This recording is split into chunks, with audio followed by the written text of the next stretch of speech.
আসসালামু আলাইকুম। আমার চ্যানেলে সবাইকে স্বাগতম। নতুন আরেকটি রেসিপি নিয়ে তোমাদের মাঝে হাজির হলাম। আর আজকে তৈরি করে দেখাবো অল্প খরচে, অল্প টাইমে আমের রেশমি আচার রেসিপি। আশা করি আজকের রেসিপিটি তোমাদের কাছে অনেক বেশি ভালো লাগবে।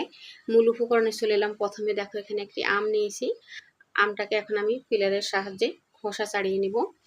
তো আমের সিজনে যদি এভাবে করে আমের রেশমি আচার তৈরি করে নাও, তাহলে কিন্তু আর টমেটো সস লাগবে না। সিঙ্গারা, সমোসা, পুরি বা যে স্ট্রিট ফুডগুলো হয়, junk food, street food, chop জাতীয় খাবারগুলো, যে কোনো চপ, পেঁয়াজু, এগুলো আমরা সাধারণত টমেটো সস দিয়ে খেয়ে থাকি। তো এই সিজনে যদি আমের আচারটা এভাবে এই রেশমি আচারটা তৈরি করে রাখো, আর টমেটো সসের প্রয়োজন পড়বে না। আমের খোসা ছাড়িয়ে নিয়েছি। কথা বলতে বলতে আমের খোসা ছাড়িয়ে নিয়েছিলাম। এবারে গ্রেটারের যে মোটা অংশ দিয়ে আমটাকে আমি গ্রেট করে নেব।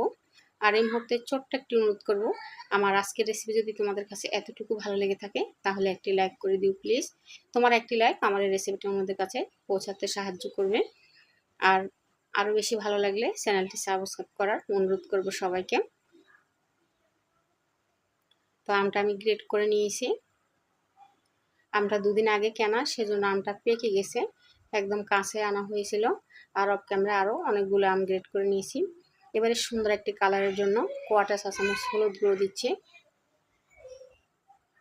দিয়ে দিচ্ছি হাফ কাপ চিনি। আর কাপের পরিমাণটা অনেক বেশি বড় ছিল, সেজন্য এখানে হাফ কাপ চিনি দিচ্ছি। নর্মালি 1 কেজি আমের জন্য 1 কাপ চিনি দিলে যথেষ্ট। আর এখানে মেপে 2 টেবিল চামচ সিরকা দিয়ে দিচ্ছি। এখানে সিরকার কাজটা হলো, আমটা একেবারে গলে যাবে না, যেহেতু আমটা গ্রেট করে নিয়েছি।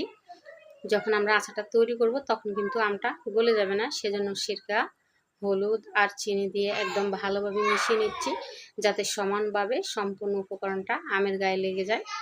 আর হলুদটা দিয়েছি এখানে কালারের জন্য। তোমরা চাইলে এখানে একটু গ্রিন ফুড কালারও দিতে পারো। আমি একদম ন্যাচারাল কালারে তৈরি করেছি, স্বাস্থ্যের কথা চিন্তা করে, স্বাদ ও স্বাস্থ্যের কথা চিন্তা করে। এবারে রেস্টে রেখে দেবো আধা ঘন্টার জন্য। ফিরে আসছি আধা ঘন্টা পরে। তো আধা ঘন্টা পরে দেখাচ্ছি, দেখো চিনিটা গলে আম থেকে অনেকটা রস বের হয়ে গেছে। আর যেহেতু একটু হলুদ দিছি, সেজন্য কালারটাও খুব সুন্দর এসে গেছে। আবারও সম্পূর্ণ উপকরণটা ভালোভাবে মিশিয়ে নিচ্ছি। এবারে সরাসরি চুলায় চলে এসেছি। আমি কিন্তু ফ্যানটা আগে একটু প্রিহিট করে নিয়েছিলাম। এবারে আমটা দিয়ে দিব। খুব বেশি টাইম লাগে না, আবার একেবারে খরচ লাগে না।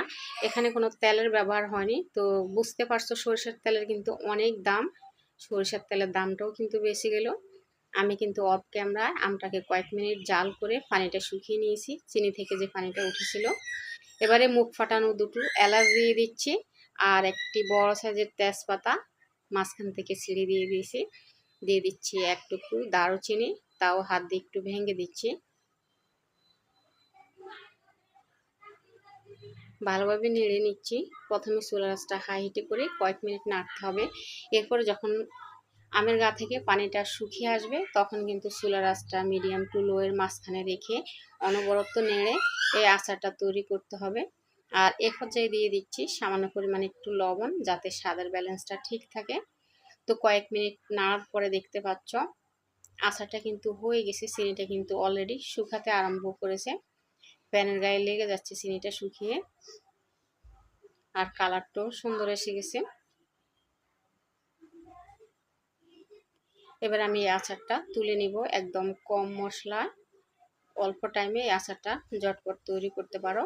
আর যদি সংরক্ষণ করতে চাও, সেক্ষেত্রে কিন্তু নামানোর আগে পরিমাপ বুঝে সিরকা দিয়ে দিবে। আমি প্রথমে কিন্তু সিরকা দিয়েছিলাম, আর খুবই অল্প তৈরি করছি, সেজন্য আর সিরকাটা ব্যবহার করিনি। আর এর সাথে তৈরি হয়ে গেল আমার আমের রেশমি আচার। কেমন লাগলো আমার আজকের রেসিপি? ভালো লাগলে একটি লাইক করে দিও প্লিজ।